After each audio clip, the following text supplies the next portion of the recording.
What's up, YouTube world? It's your boy J Dub, the number one comment on YouTube, and I'm back with another review. Today, I will be reviewing Married at First Sight. This is season 14, episode 15.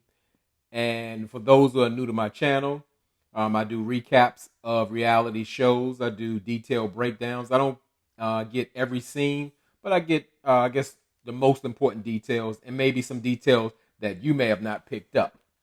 And also, for as far as my channel, I don't really ask for the likes and subscriptions, but what I do require, I need those comments. Need to comment something terrible because I am the number one commenter, and that's what I do it for. I do it for your comments so we can, throw around ideas, debate, laugh, joke, learn, and go back and forth. And not only that, on this channel, we have a community. That's the Dub fam.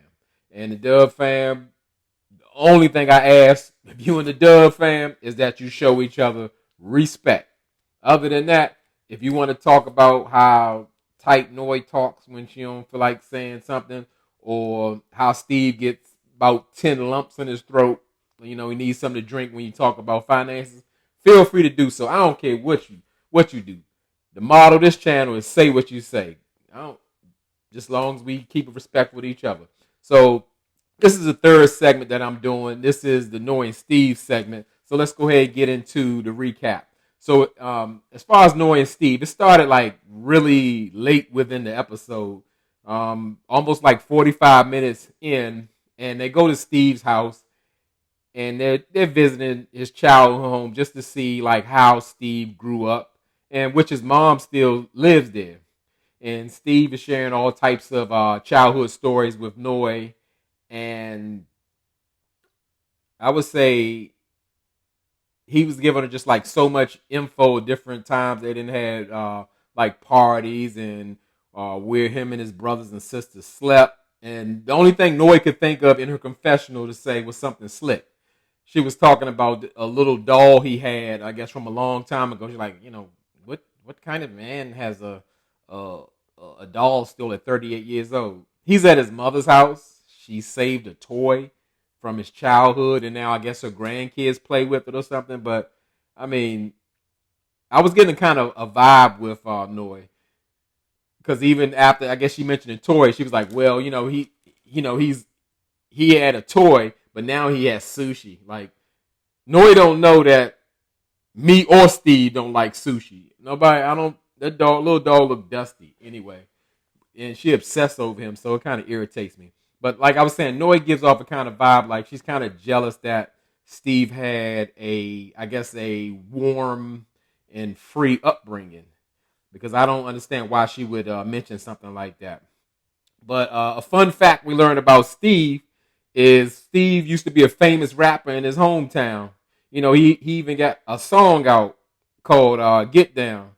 And Steve's mom was even singing it. And, she was singing word for word. Looked like she was about to cry. Like she was so proud of a little baby boy. But Noi heard it, and she seemed to be impressed with it, because it seemed like a good song from the year 2000s, And we know Noi's life is like pretty much, it's way different, because we didn't get to see like where she grew up. Noi pretty much grew up in a refugee camp, and from there it was like poverty, I guess, when they got free, or got to live on their own, but they didn't live well. So the next scene is Noi and Steve go to a dance class, and I'm like, why this is like a waste of time, I guess, to loosen Noi up from seeing how happy Steve was in his childhood. I don't know. I really wanted Noi and Steve to take a visit to like Charles Schwab or Goldman Sachs, because I want them to see the financial. I wanted them to see the financial planner, because everybody else is satisfied. I'm not. I mean, Noi ain't even satisfied. Noi, we learned that she doesn't really express herself well, and we will learn soon like why is that. But yeah, I'm still not sold on the financial plan. But as far as the end of the episode, I think overall they really worked things out. But all right, forget Goldman Sachs and all that stuff. the dancing thing was just like a waste of time. But we see Steve is a pretty good dancer. He must have been practicing on the Wii game or something like that. I don't know. But after they sat down, Noi, she revealed that like coming up, how music was like so important to her because that was a way for her to like really express her feelings or get out any type of anger she had going on. Because in her home, she wasn't allowed to express herself like at all, and we're starting to kind of like get to a place like okay, not that it is okay, but we see now where Noi's coming from. Noi's like emotionally stuck in childhood, and she pretty much explains to Steve that like when they get an argument about social media, it's not really about him or personally about them. It's more so like it seems like he's trying to take her freedom away or restrict her because this is like her only outlet. Like she doesn't know how to health interact with people or communicate in a healthy manner. So social media is her outlet where she can really express herself. So when Steve tries to regulate that, that makes her feel very uncomfortable. And I get that. I don't condone that because I never said that was ever okay. I just found pleasure and joy that she was giving Steve the same medicine when he starts talking about the financial things because Steve is so understanding and level-headed and communicative. When you start talking about some money or paying some bills, either Steve's going to go into what he can do for himself, or he just start getting lumps in his throat and he can barely speak. So to me, that's just straight con man. I should just be calling him con man throughout the thing. But I understand, especially with Noi, and there's some people out here looking at me on your screen are okay with people half explaining things to them, especially when it comes to finance. And hey, if that's a trade-off that you say, hey, I got a man who can talk, he can cook, but I don't know where the money's coming from, if and when and how much in a frequency. You good with that? I gotta be good with that. It don't make no sense to me, but I gotta let you, Noi, and all y'all be good with that because to me, I don't think you really have a healthy relationship if you can't communicate about anything. And guess what? Sometimes we do have different styles, so things can get mixed up or whatever, but when somebody who's willingly trying to communicate and make you understand their point, and it's important that they clear things up with you. But like I said, everybody's different. Some people enjoy eating word salads for dinner. But okay, let me move on. I'm putting too much of myself in it. So as far as what I'm about to say, I lost my place. But like I said, she's kind of emotionally stuck in like being a child. And she's more so coming off like a rebellious teenager. So we got that. She's stuck with that. So she don't want you to take her social media and her phone from her. She wants to be able to say what she say. Noi is part of the Dove fan. She want to say what she say, but she only do it on social media. She's not gonna say it in your face. Because like I said that before. I guessed it. I felt it was a cultural thing with her, and rightfully so. That was her upbringing. She isn't allowed to express herself. So confrontations to her seem like the end of the world. And when it's time to get mad, get sad, or get frustrated, she can't handle it. She's just going to run. But it just proves that Noi is nowhere near ready for marriage. She hasn't cleaned that up. She's stuck back in 2003. So I don't know. So Noi and Steve are back at the apartment, and she writes a letter to her younger self, and she pretty much addresses her inability to share her emotions because she wasn't ever allowed to. She was always like afraid to do so. And she had mentioned one time how she was like traumatized when she was younger, when she saw her mother come home with like chicken blood all over her face. And I'm thinking like, I don't know if it's at the refugee camp or wherever they let them work, why she couldn't wipe the chicken blood off her face. You come home with like chicken blood on your face. You can't get that off. But Noi saw it at a young age, was saying like, wow, my mother had to work like that or do that because she had so many kids and she felt like a burden. And she just saying like she cried herself to sleep behind that. And she was just, and I guess that puts her in a place of like, you gotta work to get your money. And as I said, I don't have a problem with Steve being an entrepreneur or nothing like that. But with anything, I'm still going on to it. I'm gonna get it out. With anything, everyone deserves a plan, especially your new wife, to have an understanding. We don't need the exact numbers, but we need a plan and we need it executed, not getting lumps in your throat and sweating and turning red. We don't need that. So, Noi got pretty emotional after talking about, her mother and not being able to communicate. And Steve, he was comforting her and he gave her some lipless kisses on her hair, like, I guess that's good. That works for her. But he was there for her. So I was thinking, like, where's Steve's letter? I don't.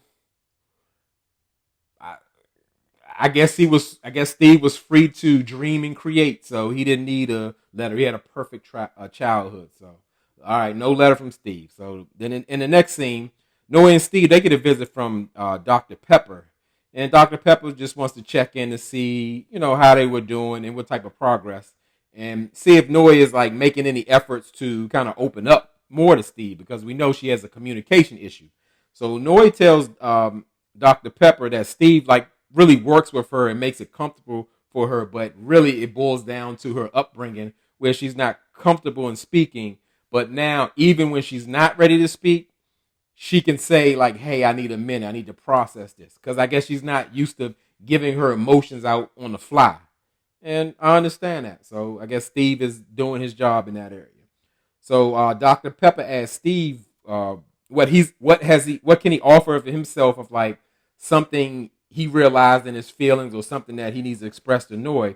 And Steve was saying he was like really worried that things weren't going to work out because like when they're talking, Noi, she's gone. She's going to grab sushi and go.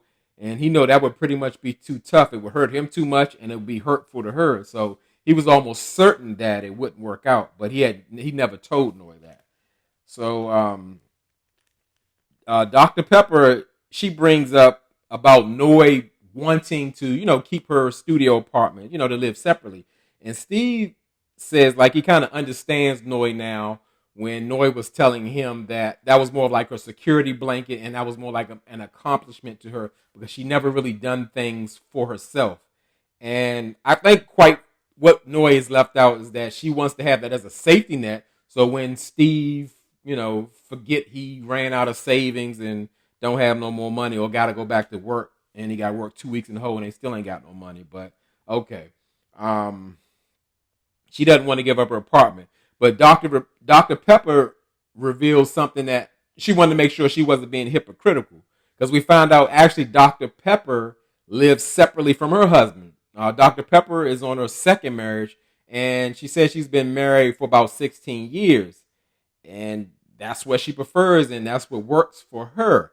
But she was saying that it's kind of different from Noi and Steve's situation. They're talking about raising a family. So it's a different dynamic. In her first marriage, Dr. Pepper's first marriage, she was raising children. In her second, she didn't. So we found out Dr. Pepper living her separate, married at first sight life, just alone, and get her husband to come over when he wants to. So I guess Dr. Pepper saying, like, I can't really say it don't work because it's working for her. That's interesting. I would like to go more on that, even though she's a so-called expert, but I thought that was a very interesting story. And so at this point, it looks like Noi and Steve are actually going to live apart, like it's going to work. And Steve seems like he's open to it. And I think it's working for Noi too, where like Steve can keep his dreaming and wandering and creative finances over there, and she can still have her thing, and they can creatively get together when they want to. But Noi saying she want to see Steve like every day. And initially Steve just didn't think it wasn't traditional, it wouldn't work out, but he seems on board. Now, after seeing this, I really think they're going to work now because I think that takes the finances out of the situation for real because, again, they're just starting out. They're not going to have children immediately, so they can live apart and they can see each other, and Noi can still feel comfortable and Steve can juggle his finances along the way and still go on trips. And I guess when Noi's at work, he'll sleep over at her house and wait for her to come home. I don't know. But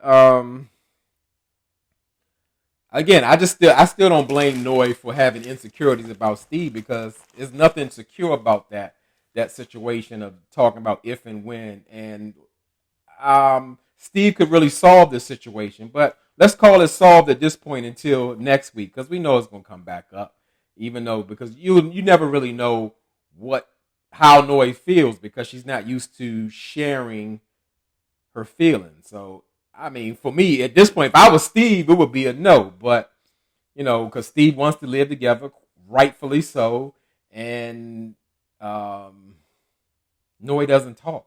You never know what Noi's at. Her confessionals and how she is in person is like night and day. Dr. Jekyll and Mr. Hyde. You never know where she's coming from, because that's really one of the worst things about her having doing that social media thing. She can play in your face, but she'll tell the world she hates you, or you not the husband she needs, and all that kind of stuff.